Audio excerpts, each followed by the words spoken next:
Feira de Santana 2:12, a alimentação dos pets vai muito além de simplesmente oferecer ração ou comida caseira. A escolha de uma dieta equilibrada impacta diretamente na saúde, na longevidade e, claro, na qualidade de vida dos animais. Porém, quais são os principais cuidados na alimentação de cães e gatos? Existe diferença entre ração seca e úmida? E alimentação natural é realmente benéfica? Para entender melhor essas questões, convidamos a médica veterinária Michele Macedo, vai nos auxiliar a entender como fornecer a melhor nutrição para os nossos companheiros de quatro patas. Inicialmente, um forte abraço, muito boa tarde, fala Pet. Boa tarde a todos, é um prazer, né? Estar aqui novamente. Com certeza, da casa já, viu? Então, Michele, como a dieta pode afetar a saúde do animal? Então, a dieta ela pode ter mesmo um impacto bem significativo na vida dos pets. Porque assim, se você, como tutor, oferta uma alimentação muito calórica ou muito rica em gordura, você pode ter aí uma predisposição esse animal à obesidade. Com isso, ele vai ter problemas articulares, problemas cardíacos, respiratórios. Tem também a questão das alergias, né? Uma dieta mal feita. Tem animais, principalmente cães, que têm hipersensibilidade alimentar. Então, tem alergias a proteínas, como do frango, como do ovo. O tutor não sabe, ele oferta tudo e acaba causando esses quadros alérgicos. Bem como também os quadros que a gente mais vê, que são quadros digestivos, são as gastroenterites também. Então, uma alimentação que não é bem balanceada, é feita de qualquer forma, pode ocasionar aí questões de distúrbios digestivos, como, por exemplo, vômitos recorrentes e também quadros de diarreia. Aí PJ, né, outra vez, outro ouvinte pode questionar, mas no meu tempo, o animal era o negão, né, PJ? Ele comia o resto da comida. E não tinha problema, de fato não tinha problema, ou era algo que não era observado com tamanha atenção, Michele? Então, hoje a gente tem uma diversidade enorme de misturas de raças, né? E existem cães e gatos que são mais sensíveis, digamos assim. Antigamente, realmente, né, tinha uma cultura de dar o resto da alimentação. Tem alguns animais que realmente ficavam gordinhos, bem tratados, mas boa parte também tinha quadros de problemas, mas como você mesmo pontuou, ninguém observava. Então, hoje, com a nutrição que a gente tem hoje, com a oferta que a gente tem hoje, e também as raças que são sensíveis também, e estudos que comprovam que alguns alimentos são maléficos para os animais, a gente entende que não se pode mais fazer, a grosso modo falando, a lolé, né? Tem que seguir a orientação do profissional médico veterinário. Michele, cães e gatos possuem a mesma necessidade nutricional? Muda alguma coisa? Não, porque são espécies diferentes. Então, assim, no caso, os cães, eles são carnívoros e onívoros, né? Então, eles têm uma diversidade de aceitação de alimentos. Você pode ofertar para um cão fruta, legumes, proteínas, e ele vai ter ali um leque de coisas que ele vai aceitar. Até porque também na questão da anatomia, até a dentição dos cães, ela é projetada para que ele possa triturar vários tipos de texturas. Então é bem diferente dos felinos. Os gatos são carnívoros obrigatórios, por natureza. Se você pegar uma ração de felino e uma ração de canino, você vai perceber na composição dietética dessa ração que a parte de proteína é muito mais alta na de gato. Porque o gato, ele é um carnívoro obrigatório, então ele precisa, para cumprir as suas necessidades de dieta, que o teor de proteína seja maior.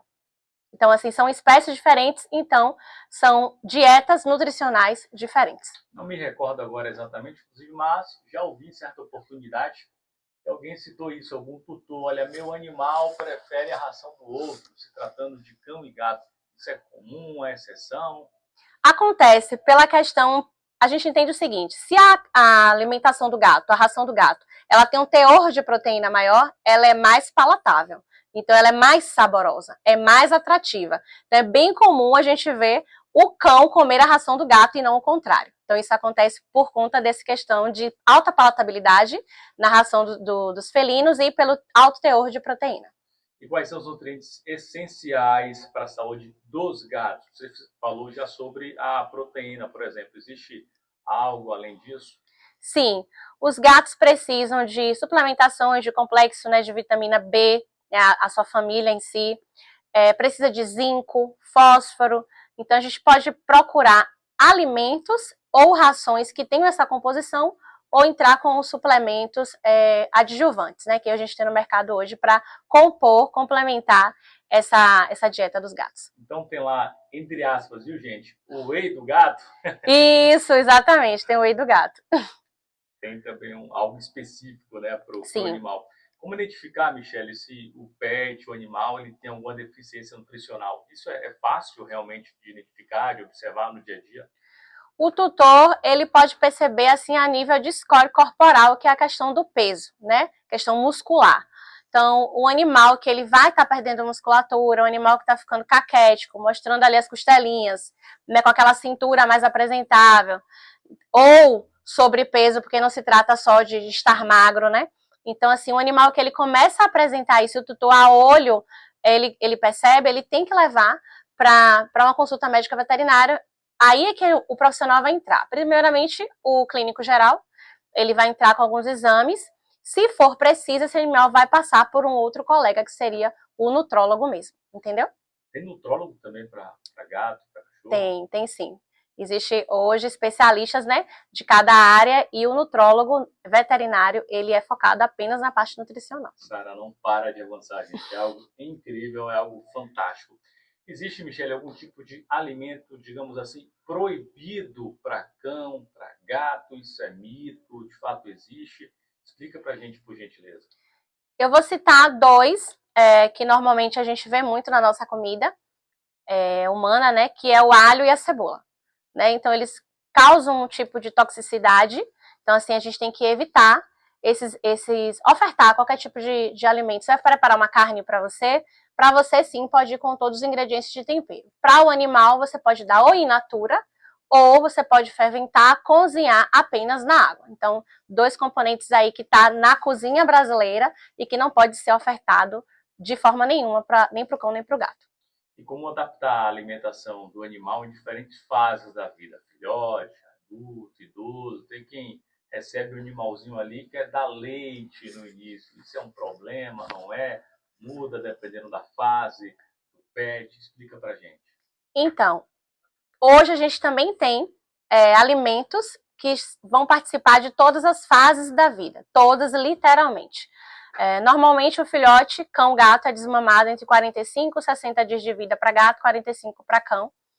E depois disso, depois desse desmame, que é tirar da mãe, a gente pode inserir as rações, né, para filhotes, tanto para um quanto para outro. Na fase da adolescência, ali mais ou menos 1 ano de idade, já que entra na fase adulta, vai ter a ração de adulto para os dois. Se o gato for castrado, o tutor pode ofertar a ração de castrado, porque é uma ração que vai manter o score corporal desse gato, porque a partir do momento que se castra, ele vai mudar alguns comportamentos. Então pode ficar um pouco mais sedentário, não querer sair, enfim. E pode ganhar peso por isso. Então a gente tem rações para filhotes, rações para adultos, adultos castrados, ração para sênior também. Então, chega na idade sênior, tanto felino quanto canino, a gente hoje tem a ração específica para idoso, que tem até uma questão do grão ser mais, como é que eu posso dizer, macio, né? Pela questão mesmo da proposta da dentição desses animais, que já não vai estar com a mesma qualidade que antes. Olha, você citou um caso, né? Inclusive, a ouvinte mandou aqui a seguinte mensagem. Boa tarde, Danilo, PJ, toda a equipe, médica veterinária. O meu gato, por exemplo, prefere a ração do cachorro do que a ração dele. Ele briga pela ração do cachorro. Acontece, né? Acontece, mas não pode permitir. Né? Como eu falei no começo, a longo prazo a gente pode ter problemas aí, tanto para um quanto para o outro. Então, se existe espécies diferentes, existe a dieta específica para cada um, o ideal é, né, que essa ouvinte, essa tutora, ela não permita, né, que essa ração do cão fique exposta para que o felino tenha acesso, porque são espécies diferentes e a ração do cachorro, ainda que seja mais atrativa para o gato, a nível de palatabilidade para esse gato em especial, ela não vai responder nem vai atender a proposta dietética que esse felino precisa. Ela está agradecendo aqui pela sua atenção e disse que vai passar a seguir essa recomendação. Né? Ela não via muito problema, mas a partir desse momento, de fato, ela vai ficar observando com maior atenção. Boa tarde, Danilo, equipe. Estou indo ao comércio de aplicativo ouvindo você, viu? Parabéns pela condução. Também o motorista Felipe. Obrigado pela carona, Felipe. Um forte abraço para você e para também o nosso querido amigo Ron Chaves. Tem também áudio, participação do ouvinte. Vamos liberar agora aqui, link número 4. Pois não, é ouvinte. Cadê o nome do ouvinte? Identificar aqui. Ouvinte Cristina. Pois não, tá no ar. Fala, ouvinte. Oi, Danilo. Tá falando é Cristina, sou ouvinte. Danilo, eu fui inventar de dar aqueles petiscos de carne para Zorro quando ele era filhote. Ele não come mais a ração seca se não misturar com aqueles patê de carne, de frango. Ele já tem 1 ano, ele não come a ração seca se não botar o patê. Aí meu bolso não aguenta não. Então, respondendo ao ouvinte Cristina, isso é comum, doutora Michele Macedo? Então, Cristina, Zorro é muito espertinho, né? Ele sabe que é bom. Na verdade, é sim, porque a ração úmida, ela tem mais água, né? É mais saborosa. Tanto que se você abrir um saco de ração de grão e você abrir um saco de ração do sachê, você fala assim, é gostoso isso aqui, dá até vontade de comer. Porque realmente vem os pedacinhos mesmo da carne, né? Do peixe, do que seja. Então, assim, é muito comum o tutor, ele ofertar uma vez e o cachorro, eu sempre costumo usar esse termo, ele ficou viciado, né? Agora vai ser, boa, né? vai ser difícil ela conseguir tirar essa mania dele, porque ele já associou que a ração seca vem com alguma coisa em especial. O único conselho que eu dou para ela é ela pesquisar qual é a marca que está sendo ofertada desse sachê, porque existe sachês que são petiscos realmente, não vai favorecer em nada além de sabor. E existe sachês que são substitutos da ração, que substitui um alimento mesmo, e aí não faz mal a Zorro, né? No caso desse pet em especial. Então ela tem que procurar a marca que seja um sachê natural e evitar sachês com transgênicos ou corantes artificiais. Essa é a minha orientação. É um problema também? É um problema, né? Porque assim, como eu te falei, não é um sachê que compõe uma alimentação. Por exemplo, eu peguei um animal que passou por uma situação de internação, ou o animal está seletivo para se alimentar, eu posso comprar um sachê petisco para poder incentivar esse animal a voltar a comer. Mas existe também hoje no mercado o sachê que é a ração úmida que substitui a ração seca. Então, e que não tem corante artificial, não tem transgênicos, então o tutor ele tem que fazer essa pesquisa. Porque às vezes pode causar sérios problemas esses produtos que são industrializados com muitos aditivos transgênicos ou com muito sódio, pode ocasionar aí problemas graves lá na frente. Já peguei casos de infecções intestinais importantes. Muito obrigado, médica veterinária Michele Macedo. Um forte abraço e até uma próxima oportunidade. Obrigada.